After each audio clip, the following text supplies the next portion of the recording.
तो आगे चलते हैं और आगे हम लोग अपनी हुंडी के बारे में हमारी चर्चा हो गई। अब आगे आते हैं बैंक ड्राफ्ट के बारे में बात करते हैं।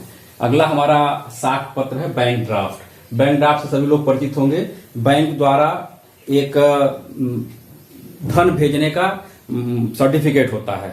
जैसे कि मैं गया बैंक में बैंक ड्राफ्ट बनाने के लिए, तो मैं अपना धन बैंक को दूंगा, वो मुझे एक कागज का टुकड़ा दे देगा और उस पर लिखा रहेगा कि इतना रुपया जो है भुगतान करना है। उसमें जिस यानी कि कुल मिलाकर के एक बैंक की शाखा उसी बैंक की दूसरी शाखा को धन के भुगतान का आदेश देती है। यह तरह का आदेश पत्र होता है। इसमें एक बैंक सेम बैंक अपने दूसरे बैंक मतलब अपने ही एक शाखा दूसरे शाखा को सेम बैंक रहेगा वो भुगतान करने का आदेश देता है।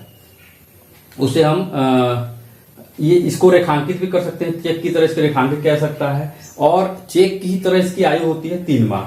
ये देसी और विदेशी बैंक ड्राफ्ट होते हैं। तो कुल मिलाकर के बैंक और एक चीज और है, भारतीय विनिमय साख विलेख की 85A के तहत बैंक ड्राफ्ट का बात कही गई है उसमें, और यह पूरी तरह कानूनी मान्य है, न्यायालय में स्वीकार होता है और धन का सबसे सुरक्षित तरीका है भेजने के लिए, धन को स्थानांतरित करने के लिए। आगे अगला हमारा साख पत्र है कोषागार विपत्र, ट्रेजरी बिल। इसको हम लोग सरकारी हुंडी भी कहते हैं, सरकारी हुंडी। और ये कब जारी होता है? तो जब सरकार को अल्पकाल के लिए धन की आवश्यकता होती है, उधार लेना चाहता है, तो वो एक सर्टिफिकेट जारी करता है जिसको हम लोग ट्रेजरी बिल कहते हैं। सरकार को अल्पकालीन ऋण लेने के लिए ये जारी होता है। और किसके माध्यम से करता है? तो अपने केंद्रीय बैंक के माध्यम से, यानी कि हमारे देश का RBI केंद्रीय बैंक है, तो उसके माध्यम से सरकार ये ट्रेजरी बिल जारी करती है, कोषागार विपत्र जारी करती है। और इसको आमतौर पे व्यापारिक बैंक, वाणिज्यिक बैंक खरीदते हैं अल्पकाल के लिए, और इसके बदले में उनको जो है कुछ लाभ भी हो जाता है। एक तरह से ये इसको हम दूसरी बात सरकारी प्रतिज्ञा पत्र भी करते हैं। जिस तरह से सरकारी हुंडी कह रहे हैं, उसी तरह से सरकारी प्रतिज्ञा पत्र भी करते हैं। सरकार वादा करती है कि हम वादा करते हैं कि 3 महीने 4 महीने 6 महीने जब भी मतलब उसका मैच्योरिटी के बाद हम उतना धन आपको वापस कर देंगे। तो इस तरह से सरकार को जब अल्पकाल के ऋण पैसे की जरूरत पड़ती तो वो इस तरह का ट्रेजरी बिल जारी करता है। ठीक। अगला हमारा है यात्री चेक। ट्रेवलर चेक पहले चलता था, वर्तमान में चलता है, क्योंकि जब से कोर बैंकिंग शुरू हो गया है, इलेक्ट्रॉनिक बैंकिंग हो गया, ई बैंकिंग जब से ई बैंकिंग शुरू हुआ है, इस समय ये अप्रासंगिक हो गया है। वर्तमान समय में यात्रा चेक पहले होता था कि लोग जिससे वही है धन के लेकर जाएंगे तो रास्ते में गिर जाए, कोई छीन ले, कुछ हो जाए। इससे अच्छा है कागज का टुकड़ा लेके जाते हैं, तो अपने जिस शहर में हम रह रहे हैं वहां पे अपने बैंक के पास जाएंगे और उससे कहेंगे कि मेरा ये पैसा है, इसके बदले मुझे यात्री चेक इशू कर दीजिए। अब हम उस यात्री चेक को लेकर चले जाएंगे जहां जाना है, जिस शहर में जाना है हमको घूमने या जो भी है अपना, वहां गए, वहां पे जाएंगे बैंक में, वो अपना चेक देंगे, पैसा मुझे मिल जाएगा। तो इस तरह से ये यात्री चेक होता है। लेकिन वर्तमान में इसकी कोई मतलब नहीं है। अब तो सबके पास ATM कार्ड वगैरह होता है और इलेक्ट्रॉनिक ट्रांजेक्शन होते हैं, मोबाइल में सब फोन पे वगैरह आ गया है, तो इस तरह से इसकी कोई प्रासंगिकता अब नहीं रह गई है। फिर अगला हमारा है साख प्रमाण पत्र, letter of credit. Letter of credit से आशय यह है कि यह साख के उत्तरदायित्व का प्रमाण पत्र होता है। यह साख के उत्तरदायित्व का प्रमाण पत्र होता है।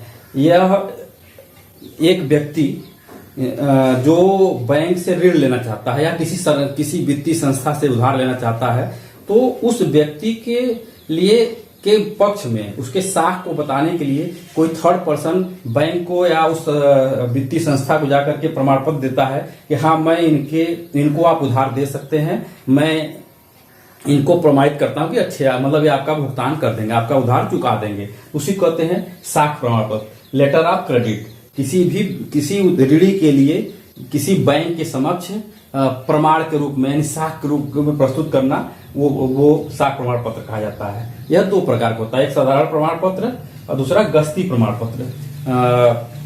साधारण प्रमाण पत्र तो सीधे एक संस्था को दे दिए और वो एक बैंक को जाकर दे दिए, वो उसके लिए उतना ऋण सीमा उसका जारी कर देगा। गस्ती में क्या होता है, किसी की मान लीजिए कोई बैंक है, मान लीजिए स्टेट बैंक है, देश में उसके उस शहर में कई शाखाएं हैं या कहीं भी, तो वो व्यक्ति जिसके लिए ये प्रमाण लेटर ऑफ क्रेडिट दिया जा रहा है, वो उसके सभी शाखाओं में लागू होगा।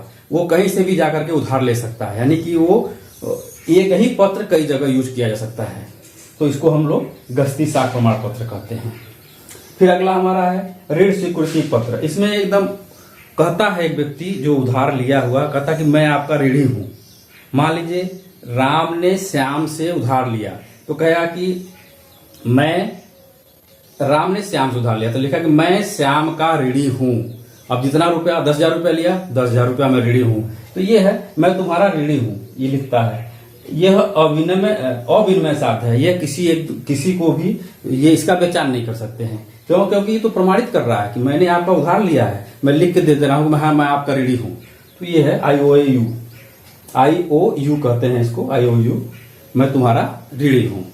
तो कुल मिलाकर के हम लोगों ने आज ये चर्चा किया, हुंडी, बैंक ड्राफ्ट, कोषागार विपत्र, यात्री चेक, साख प्रमाण पत्र, ऋण स्वीकृति पत्र। तो ये आज की चर्चा के बाद हम लोगों का जो ये साख प्रमाण पत्र चैप्टर है, साख पत्र जो हमारा बैंकिंग का एक चैप्टर था, वो समाप्त होता है। तो उम्मीद करते हैं कि आप लोग अपना अच्छे से नोट्स बनाएंगे, और कहीं कोई समस्या आती है तो बात करिएगा। और ये एक अति महत्वपूर्ण चैप्टर है, इसमें ध्यान रखिएगा। विनिमय विपत्र आपका जो है वो जरूर परीक्षा में, बोर्ड परीक्षा के हिसाब से महत्वपूर्ण है। चेक आपका है, महत्वपूर्ण है। और ये जो आज हम लोग पढ़े, इसमें से छोटे छोटे क्वेश्चन आ सकते हैं, लेकिन हाँ, विनिमय विपत्र और चेक अनिवार्य रूप